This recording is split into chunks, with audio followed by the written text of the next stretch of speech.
Welcome back to The Explainer. So today we're diving into a genuinely fascinating cultural collision. I mean, just imagine for a second, stepping off a battered longship and walking into a completely alien world. A world that operates on totally different rules, where these absolutely breathtaking sights are matched only by really rigid, unyielding laws. We're looking at day 11 of our explorer's journey, examining exactly how a rugged group of Vikings navigated their Mayan host world of order and spectacle. Let's see how they handle the ultimate culture shock, shall we? Okay, so let's set the scene. The day actually doesn't begin with the crashing waves or seabirds these Vikings are used to. No, it starts with the distant, rhythmic drumming of a massive city that's already awake and moving with incredible purpose. And right out of the gate, the tone is set by their guide, Kooballu. He looks at them and says, simply, "We are a people of order and respect." Wow. That's a powerful statement, right? He isn't just chatting with them as a fellow warrior anymore. He's completely shifted into the role of a patient but very firm teacher who is drawing the lines. The stakes are sky high right from the jump. And that brings us to Chapter 1, Waking Up to Order, a Lesson in Protocol. So Kooballu gives them this strict protocol, and just in case someone wanders off, it's like a survival guide. Step 1, find a soldier. Step 2, speak the name Kooballu. And Step 3, be led back to your quarters without question. It turns out, every single warrior in the city already knows Kooballu is their designated translator and guardian.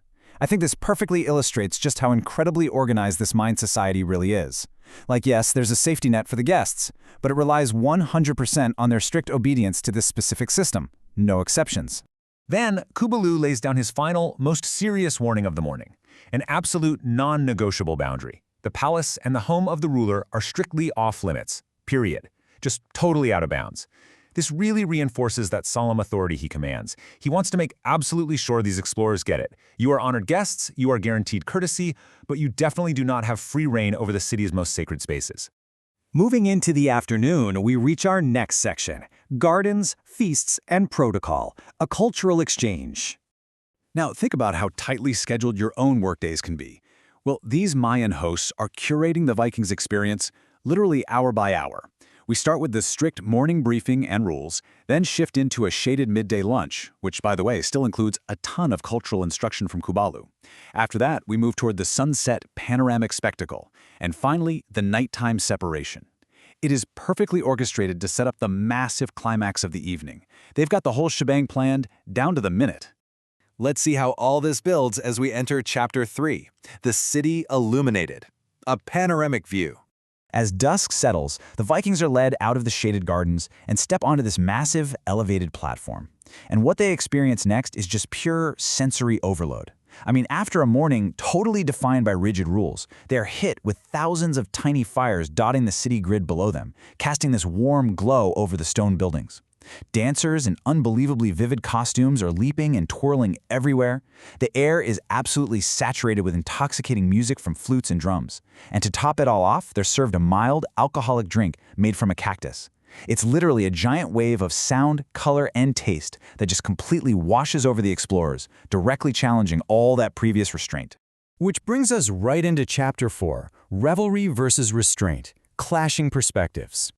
Amidst all the loud music and flowing drinks, we zoom in on these quiet, hushed, late-night conversations, and we see two very different mindsets emerge here. Christina is mesmerized by the party, but she confesses this really profound unease with the foreign protocols, specifically the rule that men and women must sleep in separate quarters. She calls it unnatural.